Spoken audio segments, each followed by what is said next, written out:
Baik, Assalamualaikum warahmatullahi wabarakatuh. Saya Aliedi Nuroga, NIM H1A1 20079, Program Studi Ilmu Pemerintahan, Fakultas Hukum Universitas Jambi. Video ini saya buat untuk memenuhi tugas ujian akhir semester mata kuliah Keuangan Negara dengan dosen pengampu Bapak Alfa Beriansyah, SIP, MIP. Materi yang akan saya bahas mengenai APBD Provinsi. Baik, langsung saja saya masuk kepada materi. Apa itu APBD? APBD adalah Rencana Keuangan Tahunan Pemerintahan Daerah yang dibahas dan disetujui oleh pemerintah daerah dan DPRD atau Dewan Perwakilan Rakyat Daerah, serta ditetapkan dengan peraturan daerah. APBD merupakan instrumen kebijakan yang utama bagi pemerintah daerah. Anggaran daerah juga digunakan sebagai alat untuk menentukan besar pendapatan dan pengeluaran. Selain itu, membantu pengambilan keputusan dan perencanaan pembangunan, serta otorisasi pengeluaran di masa-masa yang akan datang. Menurut Undang-Undang Nomor 17, Pasal 1 Ayat 18, APBD merupakan rencana keuangan tahunan pemerintah daerah yang disetujui oleh Dewan Perwakilan Rakyat Daerah, yang merupakan suatu daftar sistematis tentang rencana keuangan tahunan pemerintahan daerah yang isinya memuat anggaran pendapatan dan pengeluaran daerah dan telah disetujui oleh DPRD untuk masa waktu 1 tahun. Rencana keuangan tahunan pemerintahan daerah yang dibahas dan disetujui oleh pemerintah daerah dan DPRD serta ditetapkan dengan peraturan daerah. Selanjutnya, saya akan membahas tentang unsur APBD.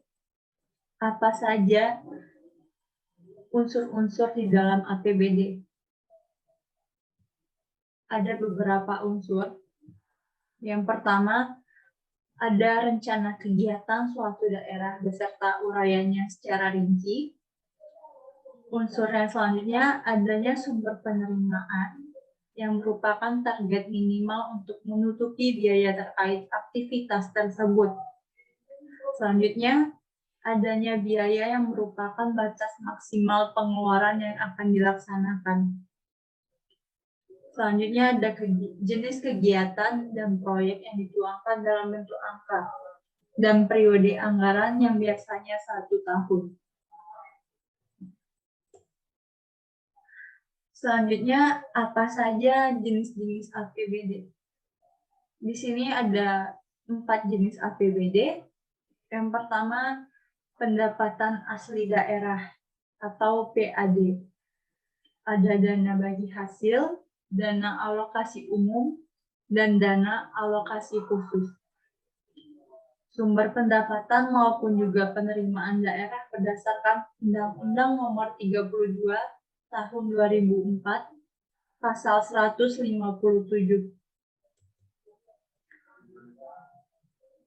Fungsi APBD.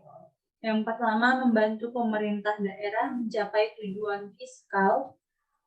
Yang kedua, meningkatkan pengaturan atau juga koordinasi tiap bagian yang berada di lingkungan pemerintah daerah. Selanjutnya, menciptakan efisiensi terhadap penyediaan barang dan jasa, dan menciptakan prioritas belanja pemerintah daerah. Di sini ada juga fungsi APBD berdasarkan Permendagri Nomor 13 Tahun 2006. APBD memiliki 6 fungsi. Ada fungsi otorisasi, fungsi perencanaan, fungsi pengawasan, fungsi alokasi, fungsi distribusi, dan juga fungsi stabilitas. Apa yang dimaksud dengan fungsi otorisasi? Fungsi otorisasi melalui APBD, pemerintah daerah dapat melaksanakan pengelolaan anggaran daerahnya pada tahun yang bersangkutan secara mandiri. Fungsi yang kedua, fungsi perencanaan. APBD dapat menjadi pedoman bagi pemerintah daerah dalam merencanakan kegiatan-kegiatan pada tahun yang bersangkutan. Fungsi pengawasan, APBD berfungsi sebagai pedoman dalam menilai apakah penyelenggaraan kegiatan-kegiatan yang telah dilakukan oleh pemerintah daerah dalam tahun yang bersangkutan sudah sesuai dengan ketentuan yang ditetapkan sebelumnya atau tidak. Selanjutnya ada fungsi alokasi. Dengan adanya APBD, pemerintah daerah dapat menciptakan lapangan pekerjaan dan mengurangi pengangguran, serta meningkatkan efisiensi dan efektivitas perekonomian di daerahnya. Yang selanjutnya yang dimaksud dengan fungsi distribusi adalah APBD berfungsi untuk menyalurkan dana bagi masyarakat daerah dalam bentuk premi, dana pensiun, dan subsidi. Dalam pelaksanaan kegiatan-kegiatan APBD tersebut, pemerintah daerah harus memperhatikan rasa keadilan dan kepatutan. Dan terakhir, fungsi stabilitas. Yang dimaksud dengan fungsi stabilitas adalah APBD berfungsi sebagai instrumen dalam memelihara serta mengupayakan keseimbangan fundamental perekonomian suatu daerah untuk memenuhi kebijakan fiskal.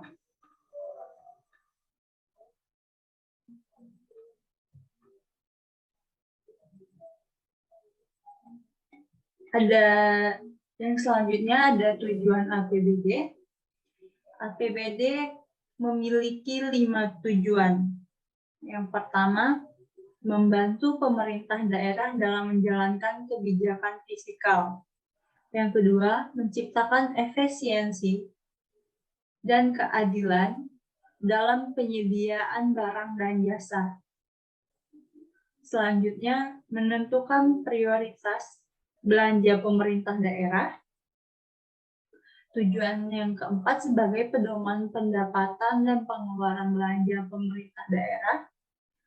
Tujuan APBD yang terakhir adalah meningkatkan transparansi pemerintah daerah kepada masyarakat dan DPRD. Selanjutnya saya akan menjelaskan tentang tahapan atau proses rancangan penyusunan APBD. Dapat dilihat di sini ada peta konsep tentang tahapan rancangan penyusunan APBD yang dimulai dari rencana kerja pemerintah daerah atau RKPD, yang dilanjutkan dengan kebijakan umum APBD, dilanjutkan dengan prioritas plafon anggaran sementara, lalu dilanjutkan dengan rencana kerja dan anggaran SKPD atau RKA SKPD. Selanjutnya dilanjutkan dengan rancangan Perda APBD, dan terakhir ada Perda APBD. Dari tahapan rancangan penyusunan ini dapat diuraikan penyusunan RKPD yang biasanya dilakukan pada akhir Mei.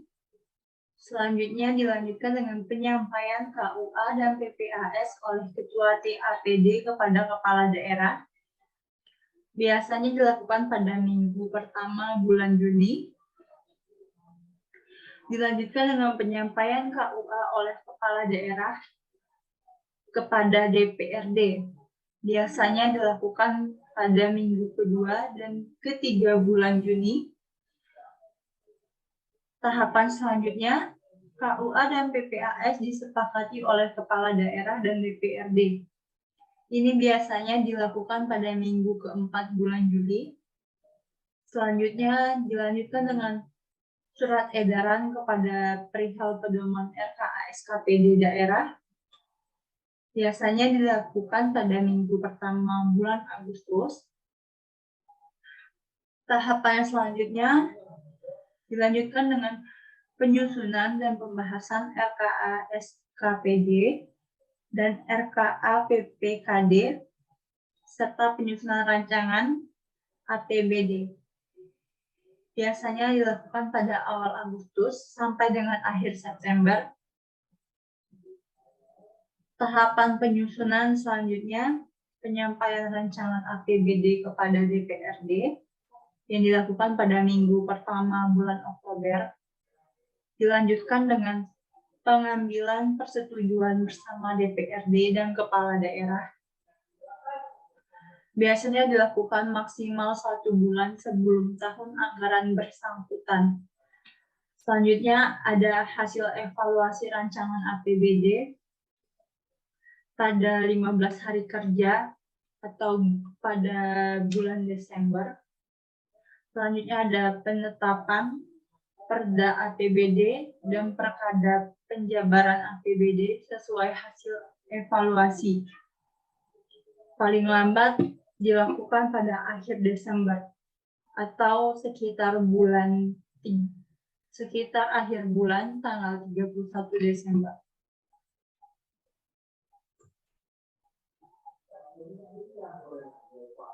Di sini ada mekanisme penyusunan APBD.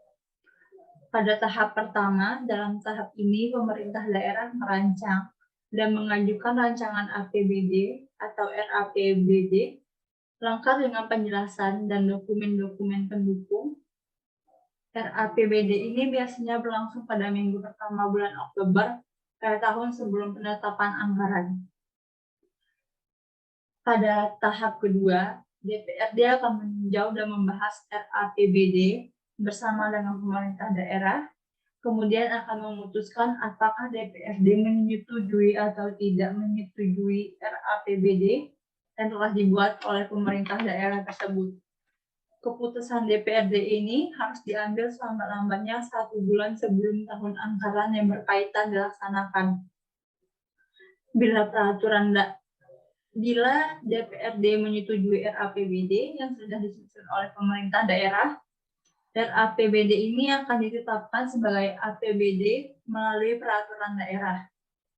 Namun bila RAPBD tidak disetujui, pemerintah daerah dapat menggunakan APBD dengan jumlah maksimal sebesar angka APBD pada tahun sebelumnya.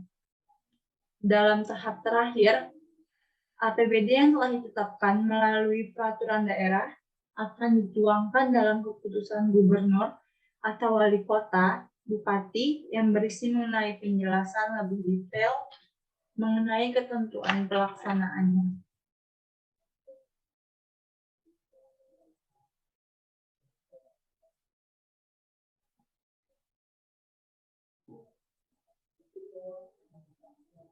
Di sini ada kebijakan umum APBD. Proses penyusunan KUA adalah sebagai berikut. Yang pertama, kepala daerah berdasarkan RKPD menyusun rancangan kebijakan umum APBD atau RKUA. Selanjutnya, penyusunan RKUA berpedoman pada pedoman penyusunan APBD yang ditetapkan oleh Menteri Dalam Negeri setiap tahun. Sebagai contoh, untuk bahan penyusunan APBD tahun 2007, Menteri Dalam Negeri telah menerbitkan Permendagri nomor 26 tahun 2006 tertanggal 1 September 2006 tentang pedoman penyusunan anggaran pendapatan dan belanja daerah tahun anggaran 2007. Kepala daerah menyampaikan RKUA tahun anggaran berikutnya sebagai landasan penyusunan RAPBD kepada DPRD selambat-lambatnya pertengahan bulan Juni tahun anggaran berjalan. Kemudian RKUA yang telah dibahas kepala daerah bersama DPRD dalam pembicaraan pendahuluan RAPBD selanjutnya disepakati menjadi kebijakan umum APBD atau KUA. pedoman penyusunan anggaran seperti tercantum dalam Permendagri nomor 26.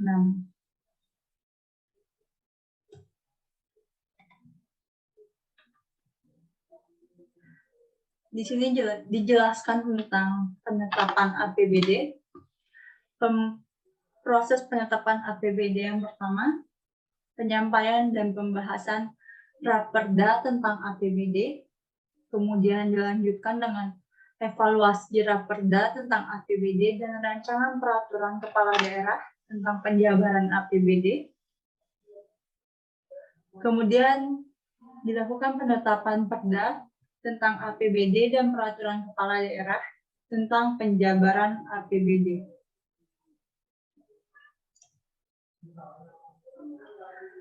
Di sini juga kami sertakan ringkasan APBD Provinsi Jambi 2 tahun terakhir. Di sini ada tahun 2019. Jenis data ada pendapatan asli daerah,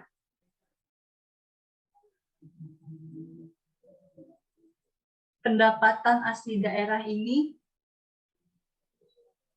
dikelompokkan yang termasuk di dalamnya ada pajak daerah, terdiri dari pajak hotel, restoran, dan lain-lain.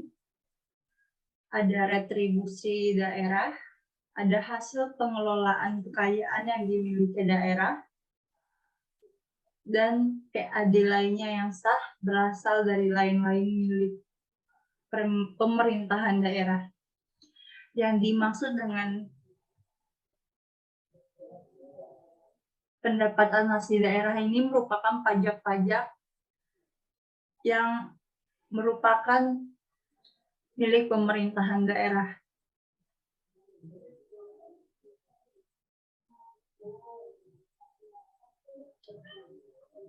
Pendapatan asli daerah Provinsi Jambi pada tahun 2019 tercatat dengan total 364 triliun 142 miliar 139 juta. Dan ada juga dana perimbangan. Kemudian ada rasio kemandirian APBD Provinsi Jambi dikatakan instruktif.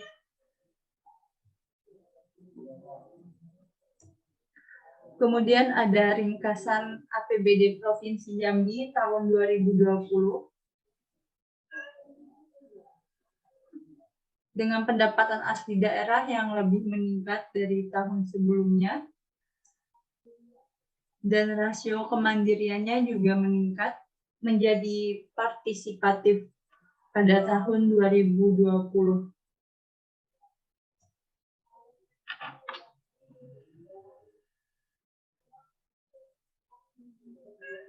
Jadi, dapat disimpulkan, APBD adalah rencana keuangan tahunan pemerintahan daerah yang dibahas dan disetujui oleh pemerintah daerah dan DPRD, serta ditetapkan dengan peraturan daerah berdasarkan hasil analisis data dan pembahasan, maka dapat disimpulkan bahwa secara parsial, pertumbuhan ekonomi tidak mempunyai pengaruh yang signifikan terhadap pengalokasian anggaran belanja dan modal.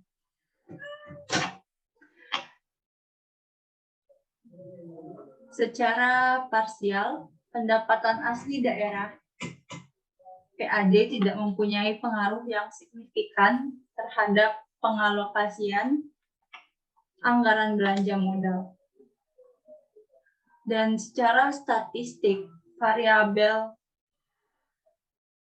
pendapatan asli daerah atau PAD berpengaruh signifikan dan positif terhadap belanja daerah atau BD di Provinsi Sumatera Barat.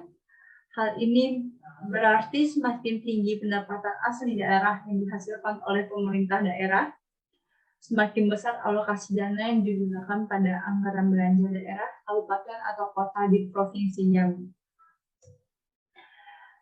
Jadi demikian presentasi yang dapat saya sampaikan. Lebih dan kurang saya mohon maaf. Saya akhiri dengan wabillahi taufiq wal hidayah. Wassalamualaikum warahmatullahi wabarakatuh.